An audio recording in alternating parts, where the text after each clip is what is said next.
Ladies and gentlemen, please welcome your Sports Dialogue podcast host, Paul Edmonds.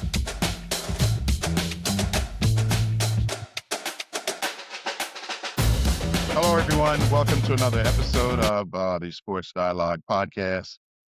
My name is Paul Edwards, and I'm your podcast host. And today I'm here to discuss the NBA Finals between the New York Knicks and the San Antonio Spurs. In particular, Game 3.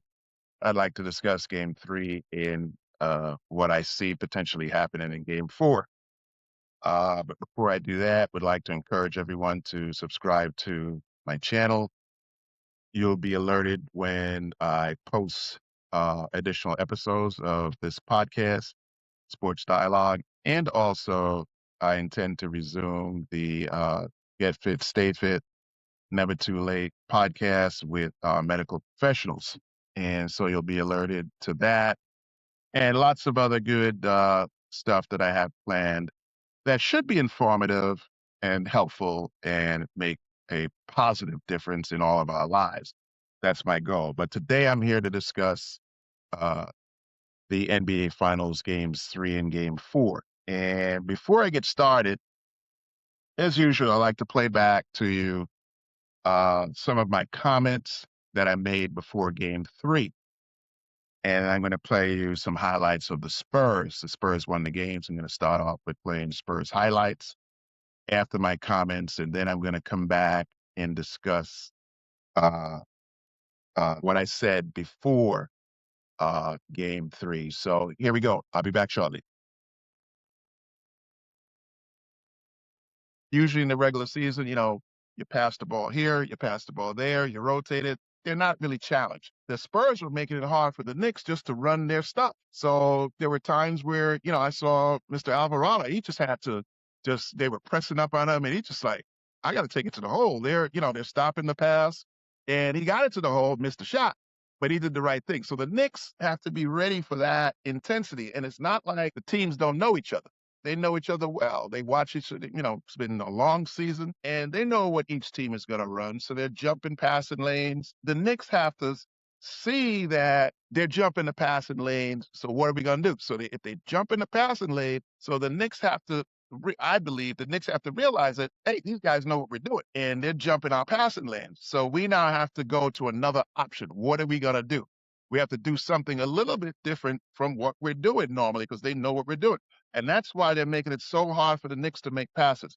So you got to, do a variation on your system a little, not change it now. But when they're pushing up on you that tight, they know where you want the ball to go. They've seen you on film. They're watching it. They know exactly what's going to happen. So the Knicks have to make some adjustments there. So I do have to give credit to the Spurs for playing that tough defense.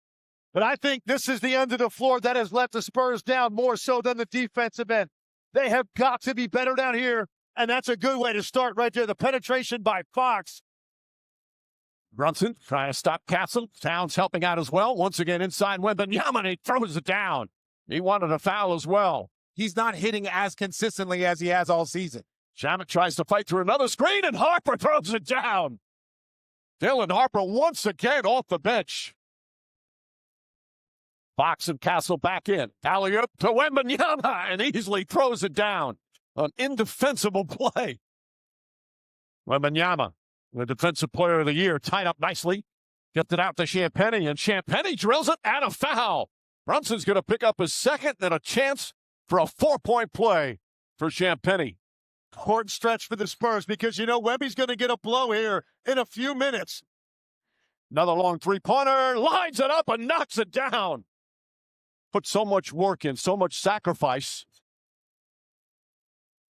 Alley-oop to Wembanyama. Perfect pass from Castle. And a lead is up to 3. Josh Hart couldn't deliver the ball. It's a great cut right there by Shamet, though. Good ball movement. Towns fakes a 3. Finds Brunson. Extra pass. Shamet off the bounce inside. Layup blocked by Wimby. Brunson looks inside Towns. Towns has it blocked. Once again, knocked out of bounds. He wanted a foul. Wembanyama comes out. Shot clock at 4. Now the dribble. Shot clock winding down. Castle has to put it up. Bang! Stephon Castle from 3-point range. Okay. you saw the highlights of what I said. You saw the highlights of the San Antonio Spurs and what I said before game 3. And in game 2, I did notice that the Spurs played really tough defense. As I said in my comments before game 3, the Knicks were having a tough time just getting into their offense because of that tough defense. And I think that the Knicks have to counter that. And my suggestion to Coach Brown and the Knicks coaching staff, my humble suggestion would be to counteract that tough defense and that pressure on Mr. Brunson getting the ball up, to play 2 point guards together at times, not the whole game, but at times. And that is Mr. Alvarado bringing the ball up and Mr. Brunson as the off guard. So I'll discuss shortly, explain to you why I think that adjustment needs to be made at times. But before I get into my reasoning behind that, I think it's going to be very, very tough, not impossible, for the Spurs to keep that type of tough pressure intensity defense on the Knicks if this goes 6-7 games. I know they're young. There's no question about that. But that intensity level that they're displaying now is off the chain. And as I said before, in the NBA, it could change fast. At what point, I don't know, from game to game, quarter to quarter, I don't know when that fatigue level will start to set in. But at some point, it always does. And I'm not so sure if they may be able to keep it up for 6-7 games, the Spurs. I don't know. But I'm thinking that it's going to be tough for them to keep that intensity level up for 4 quarters, for 6-7 games. And in particular, I see San Antonio shortening their rotation. They normally would go 10 deep in the previous series, but now they're cutting the rotation to 8.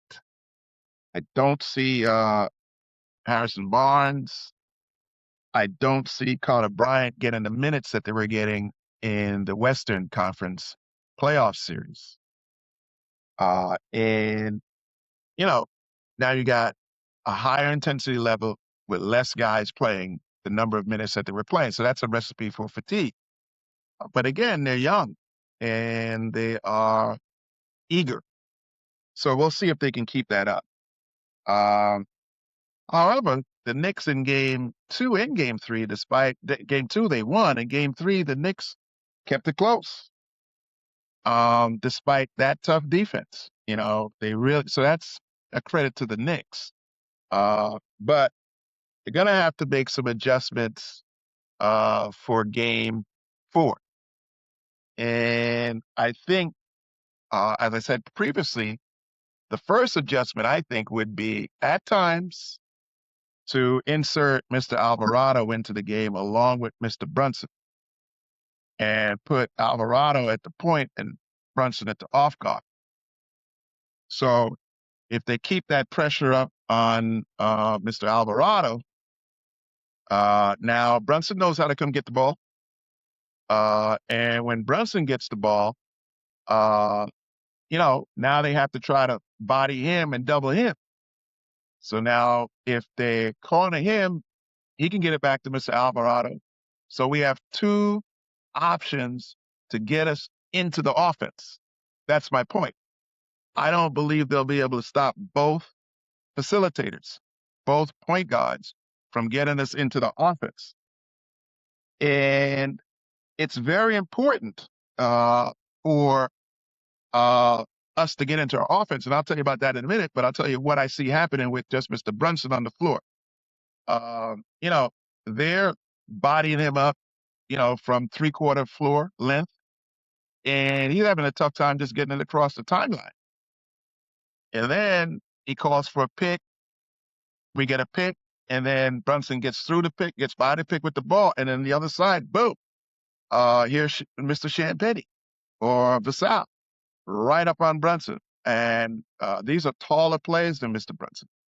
And Castle, who was bodying him up at the floor, is a taller player than Mr. Brunson. So Brunson, to his credit, eventually gets by him and gets to the hole. But when he gets to the rim, you have Wimby's just kind of hanging out in the paint area waiting. So he has to turn around, Mr. Brunson, and go back out and reset. Now you got 6 seconds, 7 seconds left on the clock. So he has to, do something quick or get rid of it out to another player who's going to make a quick, tough shot. Fortunately, OG really made some tough shots late in the shot clock. He had a phenomenal game, OG. There's no question about that. But I think with the two players involved, we can facilitate with just Mr. Brunson. And I see even trying to get Cat to post up on the elbow. It's a tough time just getting a bounce pass into Cat posting up on the elbow. So I think if you bring those 2-point guards in and you bring Cat out on the perimeter, not necessarily just posting up on the elbow, but bring him out on the perimeter, get Cat the ball on the perimeter. Cat could either drop that three or put it on the floor and go. I think that also with the 2-point guards in, I think now you can get the ball into, in addition to Cat, OG earlier and Mr. Bridges. Those players, Cat, OG, Bridges, those players, they typically kind of spot up or come off a pick and wait for the ball to get to them and then shoot. Or catch it, pump fake, put it on the floor, get to the hole. With Mr. Bridges, he either shoots the three, pump fakes, puts it on the floor, gets to the mid-range. But the point is, they depend upon a facilitator to get them the ball. And they're really with Mr. Brunson in the ball game by himself, bringing up the ball. It's a tough deal. It's hard for him to facilitate because they have bigger players around them and they're doubling, they're cutting off passing lanes. So I think he should try to get, he meaning Coach Brown, to try at times just to get Mr. Alvarado and Mr. Brunson in the ball game. And I think that's one adjustment that I would make. I would suggest that they make. The other thing that I'm going to talk about is, and I'll play some video of him later, but Mr. Hart, I think that, and we'll discuss this a little later in this podcast, he has to continue to shoot, and he's doing a good job of it. We'll talk about that in a little bit.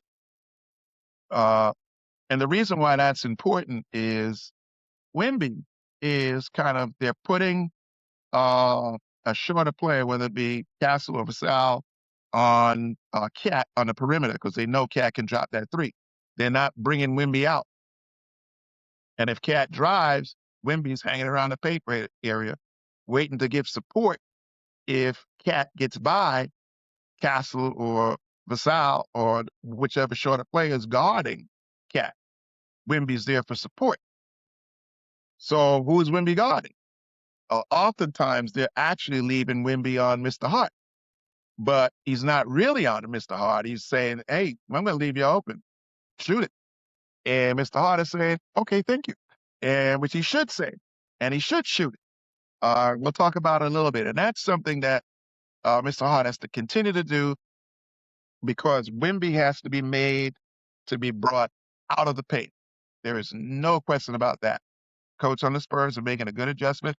They're not bringing him out on Cat, at least all the time. So we're going to have to make Wimby come out and, Mr. Hart or whoever Wimby is supposed to guard that he's not guarding and leave it open needs to say dinner time and just start eating 3, 3, 3, 3 and let them change that strategy. So those are my quick adjustments that I think the Knicks have to make in game 4. As far as the Spurs, for the Spurs to win in game 4, their recipe is pretty much still the same. Play that tough defense. Do the things that I just said that they're doing. they have to get Wimby scoring 30 points, or close to it. That's their recipe. And 6 other players in double figures. That's their recipe. And make their free throws along with that tough D. So it's Wimby and 6 other players. That means they get contributions, not only defensively, but offensively. 6 players in double figures. Wimby gets 30 or close to 30, and they make their free throws. That's the formula for the Spurs to win game 4. As far as next, what I'm going to do is I'm going to play a couple of short clips of what I said before game 3, additional comments that I made before game 3. And then I'm going to come back and play, before I come back, I'm going to play Knick highlights of Mr. Brunson in OG, because I said, things that I thought that the Knicks should do in game 3. So I'm going to play some highlights of Brunson and OG. And then I'm going to come back and go over the box scores of game 3 to see how each team did. The Knicks had 1, 2, 3, 4, 5 players in double figures. So it seems that both teams had 5 players in double figures. And I think the Knicks have to continue to limit the Spurs from more than 5 players in double figures. And for the Spurs to win, they got to get 6, 7 players in double figures. And the Knicks themselves need to get more players in double figures. Need to shoot it a better. That percentage from 3-point was fine for the Knicks. 39.5%. But they have to get that overall field goal percentage. So I do have to give credit to the Spurs for playing that tough defense. But the Knicks won, despite the fact that, they shot 41% and they didn't shoot it as well from the free throw line. They won, which is huge. I do see the Knicks winning game 3. I believe that the Spurs probably won't shoot as well as they did in San Antonio, just simply because they're not used to Madison Square Garden. I think you see them shooting, about 40% overall. I think the Knicks need to get up as many shots as they did in game 2, get the 89, 90 shots up, but make a higher percentage of them and make your free throws. If you do that, I predict that the Knicks will win game 3. And game 3 is a critical game because the Spurs are capable of winning. And 2-0 is great, but the Spurs are a good team.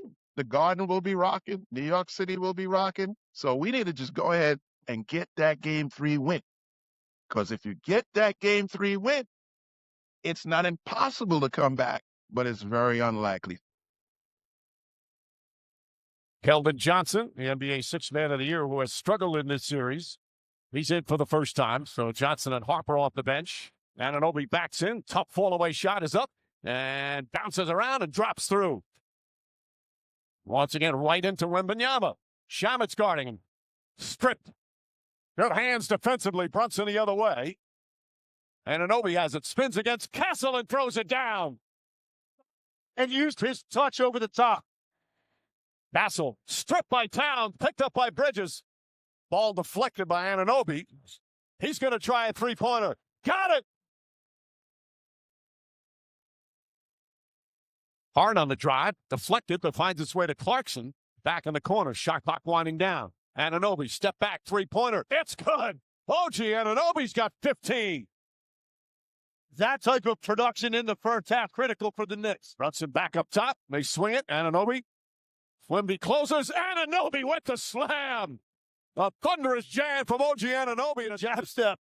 Wimby certainly does it right there, but Anunoby just saw him overextended at that point. And OG Anunoby coming in there, even though he didn't get it clean, he stopped Victor from getting an offensive rebound. Anunoby once again to the rack. Attacking the rim time and time again. He's got 19. OG Anunoby trailing the play. He takes a quick glance. He knows that Castle doesn't have the angle for him. Champagny clears out, and one more glance. Second youngest team in finals history. It's only the 77 Blazers.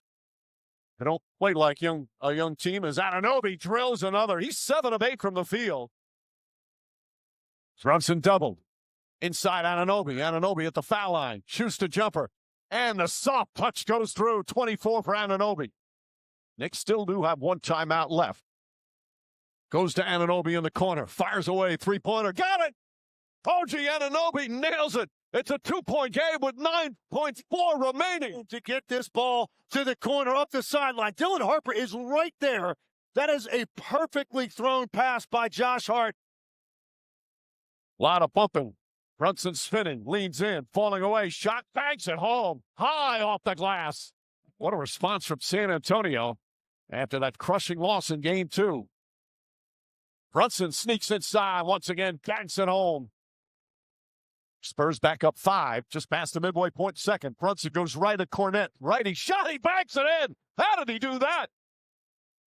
He's got the first step advantage on Luke Cornette. Now for Brunson, this is an incredibly difficult. Excellent transition defense from the Spurs. Brunson, long three-pointer, puts it in. And Jalen Brunson has not had too many opportunities to just stand there toe one up with that kind of time. Victor Wembanyama, they kick it out in the corner. Anunoby on the drive against Wimby. Back up top, Brunson, long three-pointer, bang!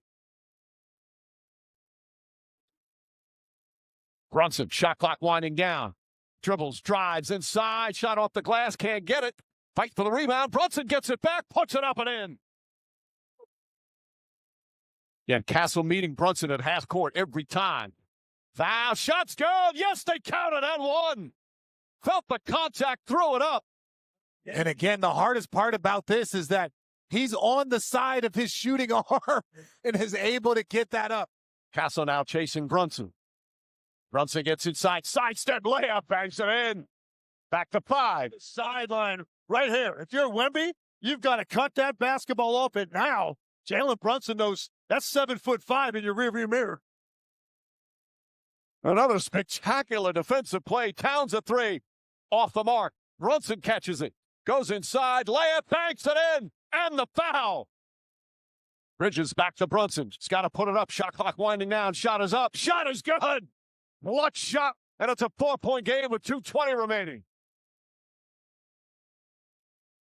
Brunson drives on Harper. Steps back. Three-pointers up. It's good. Jalen Brunson drills a 3. It's a 3-point game. Okay. So let's go over the box scores and see how both teams did. So let's start with the Spurs, since they won. Game 3.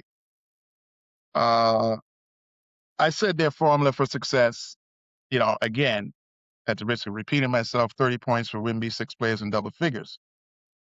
And I said that the Spurs needed to shoot at least 40%. So let's start with Wimby. He had 32 points. Okay, so that's over the 30 points.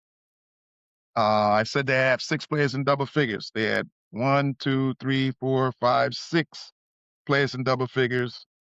And Mr. Johnson had 7 points. So they almost had 8. So they got their 6 players in double figures. They got Wimby with 30 points. And their free throws was 78%, 25 of 32, and we'll get to that in a minute. So that wasn't bad, not great, but not so bad. So they hit all the points to win the game, and they won. Points that I said that they needed, the things I said they needed to do to win the game, they did, and they won. I also said the Knicks had to limit the Spurs to 4 to 5 players in double figures, and they didn't do that. And I said, you heard me say, in the clips I just played you before game 3, that the Spurs are capable of winning. There is no question about that.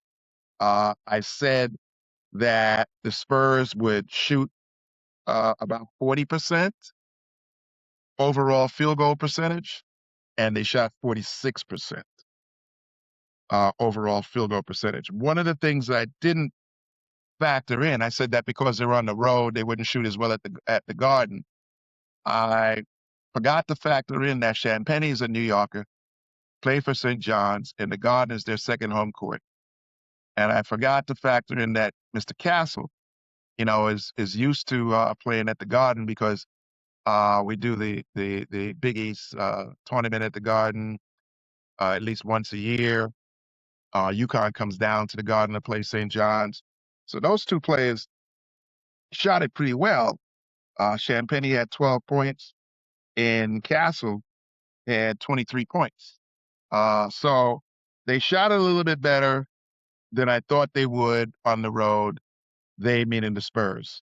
The Knicks, let's take a look at the Knicks. I said the Knicks needed to shoot 47, 48%, and which is critical. They shot 45.5%, which is 46%. And I felt they needed to be up about 47, 48. And, that's 1 or 2 baskets difference. And the Knicks lost by 4 points. So had they gotten that 47, 48, I think we might have seen something a little different in the outcome of game 3. And I'll get into that a little bit more in a minute. I said that the Knicks needed to shoot 35% from 3-point percentage, and they shot 35%. Okay? So I was okay there. I said they needed to limit the Spurs to 4 or 5 players in double figures. They didn't do that. Okay? I said that Josh Hart had to stop passing up shots. And he did just that. He shot 6 for 10, 60%. That's fantastic, 60%. And I think let's take a look of how many of that were 3 points. Let's take a quick look at Josh Hart.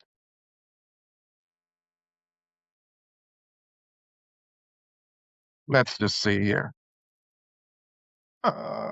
Yeah, he was 4 for 7, 57.1% from 3-point land and 60% overall. So that's the kind of shooting that he needs to continue to get Wimby out of the paint, or they're going to have to put Wimby on Cat and put somebody on the perimeter on Hart. So I also said that the Knicks bench had to play better. There's no question about that. And I said that Mr. Alvarado and Mr. McBride needed to shoot it better. And Mr. Alvarado was 2 for 5 to 40%, and which is not bad. And Mr. McBride, if I'm not mistaken, didn't score. If I'm not mistaken, I just want to make sure of that. He was 0 for 2. So he'll shoot it better, Mr. McBride.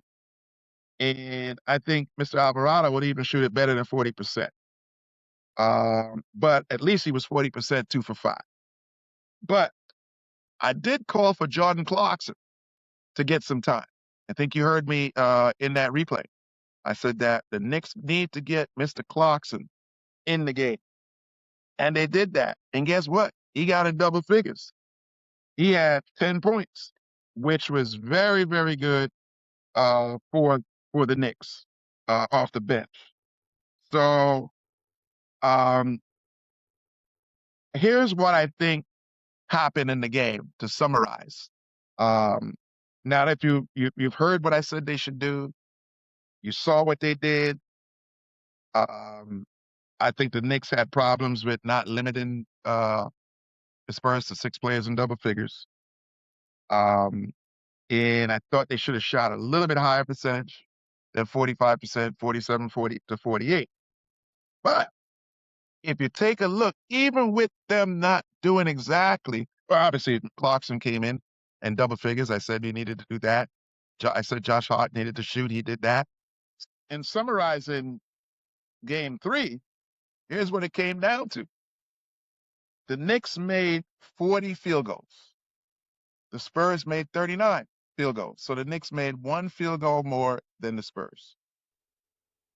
The Knicks made 13 3-point shots. The Spurs made 12 3-point shots. So the Knicks made 1 more 3-point shot than the Spurs. The Knicks shot 18 of 22 free throws. 18 of 22 free throws. So they missed 4 free throws.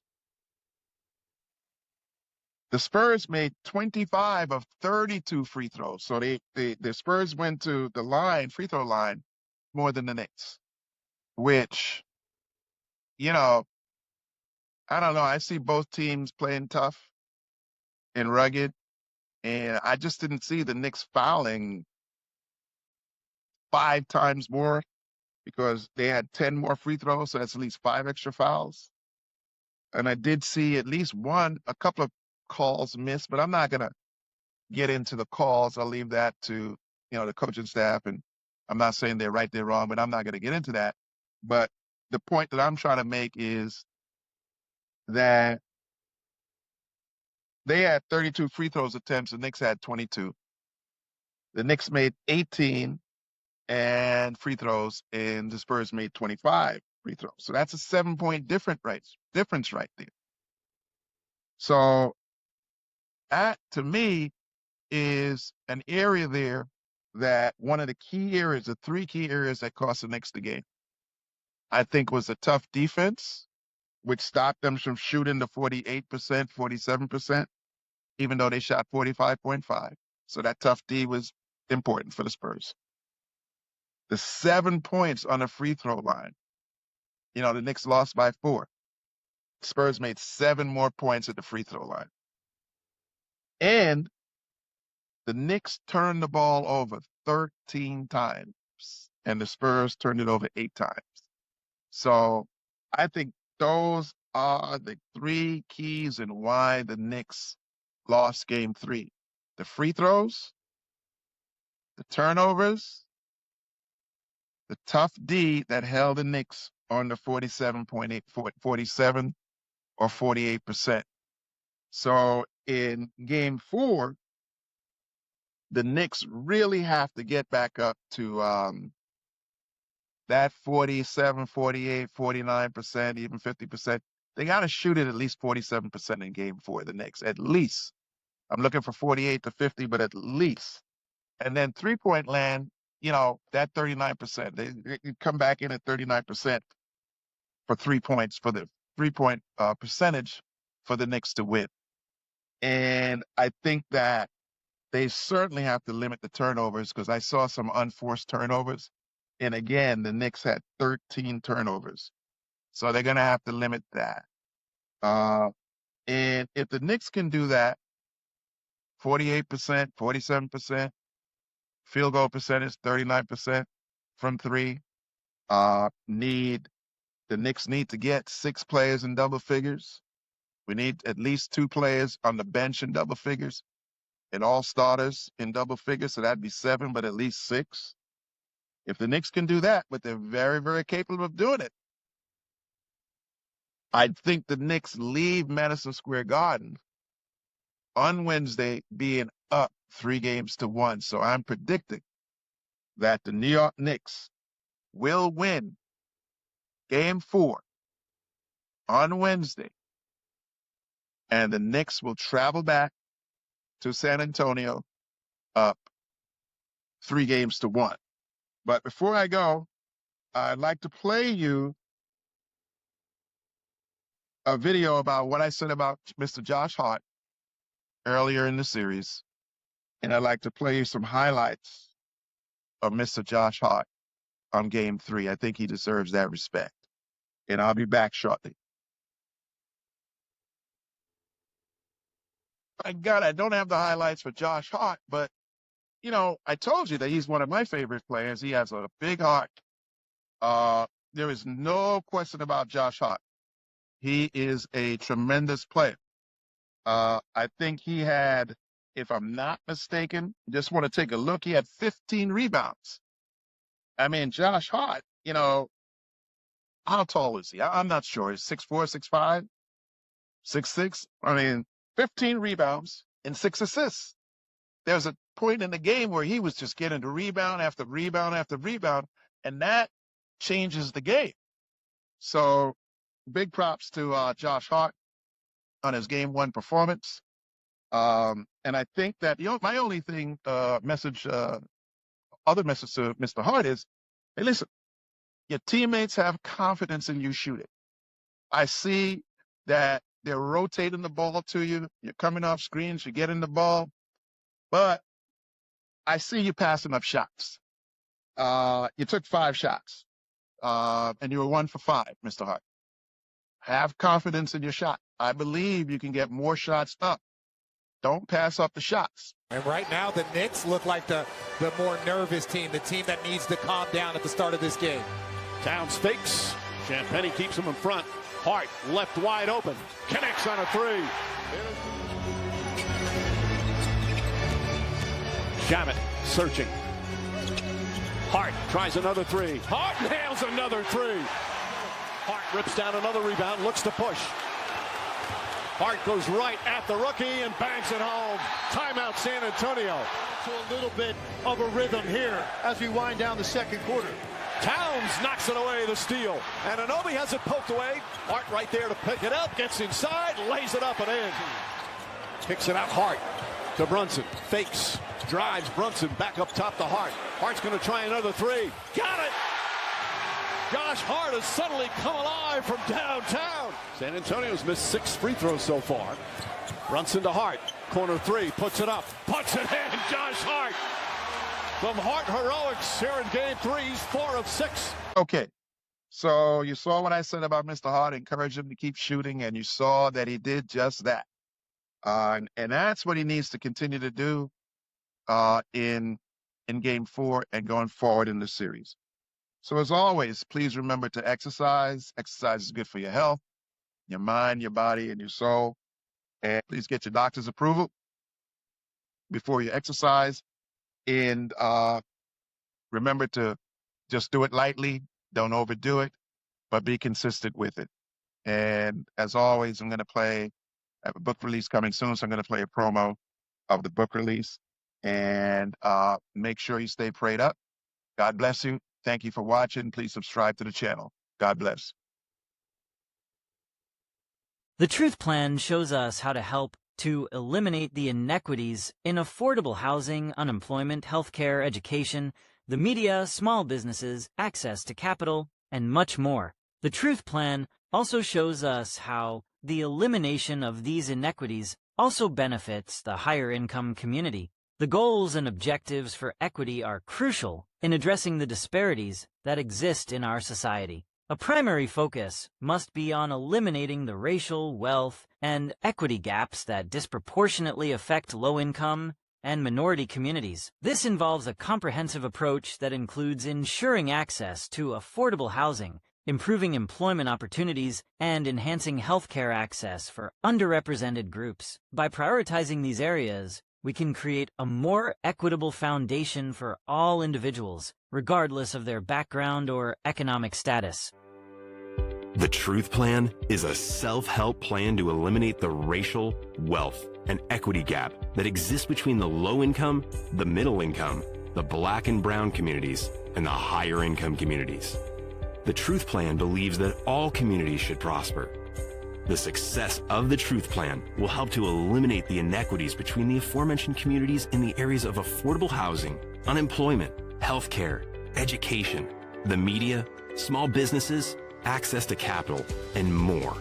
The higher income communities will also benefit. Prosperity for all. Never settle for less.